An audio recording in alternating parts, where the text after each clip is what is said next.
Hello. ഇന്ന് ഞാൻ നേരെ എൻ്റെ കുക്കിങ്ങിലേക്ക് പോവാണ് കേട്ടോ. അപ്പോൾ ഇപ്പോൾ ഇവിടെ ഭയങ്കര ചൂടാണ്, എന്നാലും ഞാൻ തൽക്കാലം ഒരു ഹെൽപ്പിന് ഒരു സെർവൻറ്റിനെ വെച്ചിട്ടുണ്ടായിരുന്നു. അപ്പോൾ അവരെ കൊണ്ട് ഞാൻ ചെയ്യിക്കുന്നതാണ്. എനിക്ക് അവരെ കൊണ്ട് ചെയ്യിക്കുന്നതിൽ വലിയ താല്പര്യമില്ല. അവർ 1-2 ദിവസത്തിന് വേണ്ടി വന്നതാണ്. ഞാനപ്പോൾ അവരെങ്ങനെ കുക്ക് ചെയ്യണമെന്ന് കാണിക്കുകയാണ്. ഡയറക്റ്റ്ലി ഡിഫറെൻ്റാണ്, എല്ലാം വ്യത്യസ്തമായിട്ടാണ് ചെയ്യണം കേട്ടോ. അപ്പോൾ നമുക്ക് കുക്കിങ്ങിലേക്ക് പോവാം. അപ്പോൾ ഇന്നത്തെ എൻ്റെ ആദ്യത്തെ എന്താ അറിയോ, അവരെ കൊണ്ട് ഞാൻ വാഴപ്പിണ്ടി, ഞങ്ങൾ ഉണ്ണിപ്പിണ്ടി എന്ന പാലക്കാടൊക്കെ പറയുക, വാഴപ്പിണ്ടി കട്ട് ചെയ്യിപ്പിക്കാനാണ്. ഇത് നല്ലൊരു വാഴപ്പിണ്ടി ആയിരുന്നു, നല്ല ഇളന്തായിരുന്നു. അപ്പോൾ അവരതിനെ നന്നായി കഴുകിയിട്ട് അവരതിനെ ആദ്യം ഒന്നിങ്ങനെ ചെത്തിയിട്ട് വെള്ളത്തിലിട്ട് കഴുകിയ ശേഷം, ചെത്തുക എന്ന് പറയാൻ അതിനെ സ്ലൈസ് ചെയ്തിട്ട് ഒന്ന് കഴുകിയിട്ട് അതിൻ്റെ നാര് കളഞ്ഞിട്ട് പൊടിയെ നറുക്കാനാണ് പ്ലാൻ. പക്ഷേ ഇതിൽ നാര് തീരെയില്ല കേട്ടോ.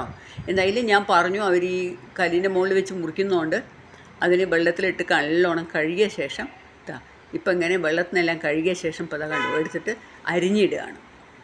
ഞാൻ വെള്ളത്തിൽ നിന്നെല്ലാം കഴുകി വാരിയിട്ട് അത് അങ്ങനെ ഒരു ടബിൽ അവിടെ അപ്പുറത്ത് ഇട്ട് വെച്ചിട്ടുണ്ട്. ഇപ്പോൾ അതിനെയെല്ലാം ഇപ്പോൾ നന്നായിട്ട് ഇങ്ങനെ കുറച്ചായിട്ട് അവർ അരിയാൻ നല്ല സ്പീഡുണ്ട്, നല്ല കത്തിയുമാണ്. അപ്പോൾ അവരിതിനെ അരിഞ്ഞു.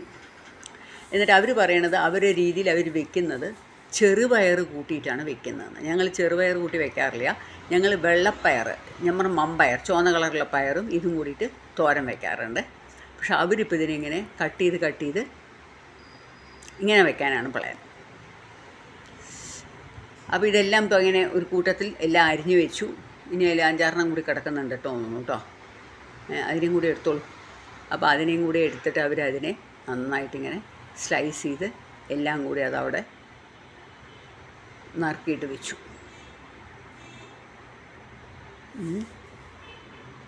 ഇനിയിപ്പോൾ അവരെന്താ ചെയ്തിരിക്കാനറിയോ, ഒരു ചെറിയ പാത്രത്തിൽ അതിനെ ആക്കിയിട്ട് അതിൻ്റെ മുകളിൽ കുറച്ച് മഞ്ഞളും ഉപ്പും ഇട്ടു.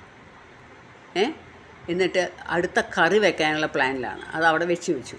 ഇതെന്താ വെച്ചാൽ ചെറുപരിപ്പും അപ്പുറത്തിരിക്കുന്നത് അവരയ്ക്ക, ഇത് രണ്ടും വേവിച്ച് വെച്ചു. ചെറുപയർ പരിപ്പ്.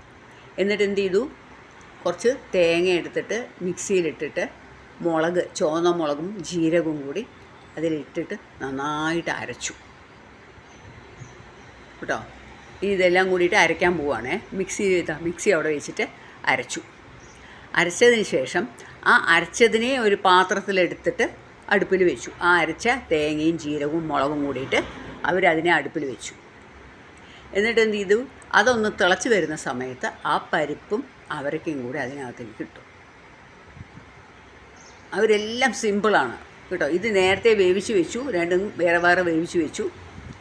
അപ്പം ഞാൻ ചോദിച്ചു എന്തിനാ എങ്ങനെ ചെയ്യുന്നത്, അവരയ്ക്കും ഞാൻ അവരയ്ക്ക കൂട്ടിയിട്ടിട്ട് ഇങ്ങനെ എരിശ്ശേരിയൊന്നും വെക്കാറില്ല. ഇതിപ്പോൾ അവർ എരിശ്ശേരി മാതിരിയാണ് വെക്കുന്നത്.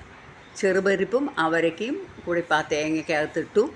എന്നിട്ട് ഇനി അതിനകത്ത് വറുത്തിടുമ്പോൾ തേങ്ങയും മുളകും എല്ലാം കൂടി കറിവേപ്പിലെല്ലാം കൂടി വറുത്തിടും കേട്ടോ. അതാ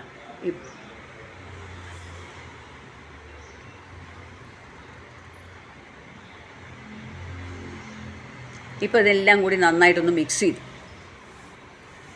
അവരൊക്കെ അതിനകത്തിട്ടു.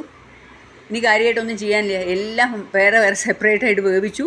എന്നിട്ട് ഇതിനെ അതിനകത്തിട്ട് ലേശം ഉപ്പും കൂടി ഇട്ടിട്ട് നന്നായി അതിനെ തിളപ്പിച്ചു. ഒന്ന് തിള വന്നാൽ മതി, ആ തേങ്ങയുടെ പച്ചമണം പോവാൻ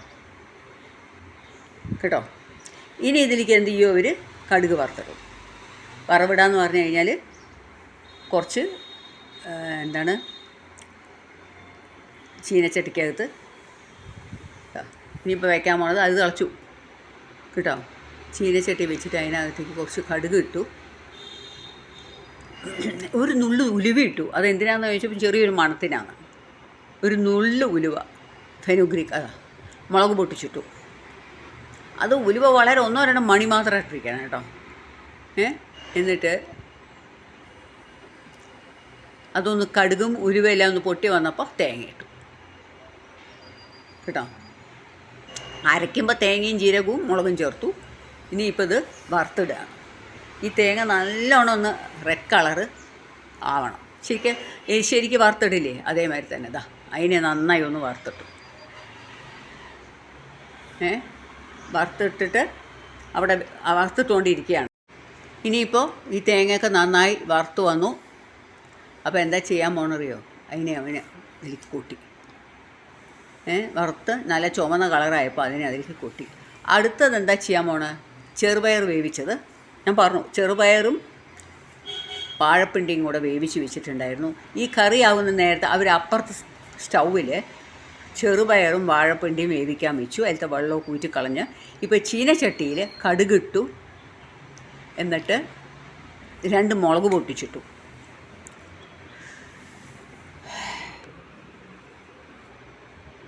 മുളക് പൊട്ടിക്കാൻ വേണ്ടി മുളക് എടുക്കാൻ പോയിട്ട് ആളെ കാണാനില്ല. പക്ഷെ കുറേ നേരമായി മുളക് എടുക്കാൻ പോയിട്ട്.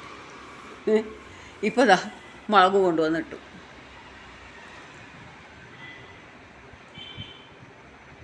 ഇനി എന്താ ചെയ്യാൻ പോകണമെന്ന് വെച്ചാൽ ഇതെല്ലാം കൂടി പൊട്ടി വരുന്ന സമയത്ത് കറിവേപ്പില അത് അവിടെ സ്റ്റൗവിൻ്റെ അവിടെ എടുത്ത് 5-6 വെച്ചിട്ടുണ്ട്. ആ കറിവേപ്പില എടുത്തിട്ട് അതിനകത്ത് ഇട്ടിട്ട് ഇത് നല്ലോണം പൊട്ടിയ ശേഷം കറിവേപ്പില ഇട്ടു. എന്നിട്ട് കുറച്ച് വേവിച്ച ആ വാഴപ്പിണ്ടിയും പിന്നെ ആ ചെറുപയറും അതും അതിലേക്ക് മിക്സ് ചെയ്തു കേട്ടോ. അതിലേക്ക് മിക്സ് ചെയ്തിട്ട് നന്നായി അതിലത്തെ വെള്ളമൊക്കെ ഒന്ന് തോർന്നു കഴിഞ്ഞപ്പോൾ ഞാൻ പറഞ്ഞു ഇനി തേങ്ങ ഇടണ്ടാന്ന്. പക്ഷെ അവർക്ക് തേങ്ങ ഇട്ടാലാണ് ടേസ്റ്റ് എന്ന് അവരൊരു തോന്നൽ. പിന്നെ അവർ വയ്ക്കുമ്പോൾ ഞാൻ അതിലൊന്നും പറയാൻ പറ്റില്ല. ഞാൻ ഇന്ന് അവരെ ഒരു ടെസ്റ്റിങ്ങിന് കൊണ്ടുവന്നതാണല്ലോ. ഇപ്പോൾ ചെറുപയറിട്ടു. ചെറുപയറും കൂടി ഇട്ട ശേഷം പിന്നെന്താ ചെയ്തറിയോ? തേങ്ങ അവിടെ ഇരിക്കുന്നുണ്ടായിരുന്നു. തേങ്ങ ഫ്രഷായിട്ട് ചിരകി വെച്ചിട്ടുണ്ടായിരുന്നു. ആ തേങ്ങ കൂടി അതിനകത്തേക്ക് ഇട്ടു. തേങ്ങ കൂടി ഇട്ടു. തേങ്ങ ഇട്ട ശേഷം പിന്നെ അധിക നേരം വെച്ചില്ല. വേഗം അതിനെ ഒന്ന് നന്നായി ഇളക്കി വെച്ച് ചോറ് വിളമ്പാൻ റെഡിയായി. പെട്ടെന്നാണ് ചോറെല്ലാം റെഡിയാക്കുക അവർ കേട്ടോ. ഇനി ഞാൻ പ്ലേറ്റിൽ ചോറ് വിളമ്പി. പ്ലേറ്റിലിപ്പോൾ ചോറ് വിളമ്പി വാഴപ്പിണ്ടിയും ചെറുപയറും തോരൻ, പിന്നെ മാങ്ങ അച്ചാർ, നല്ല കണ്ണി മാങ്ങ അച്ചാർ, ചോറിൻ്റെ കൂടെ അവരയ്ക്ക മുളകൂഷ്യം, പിന്നെ ചെറുകിഴങ്ങ് വേവിച്ചതുണ്ടായിരുന്നു.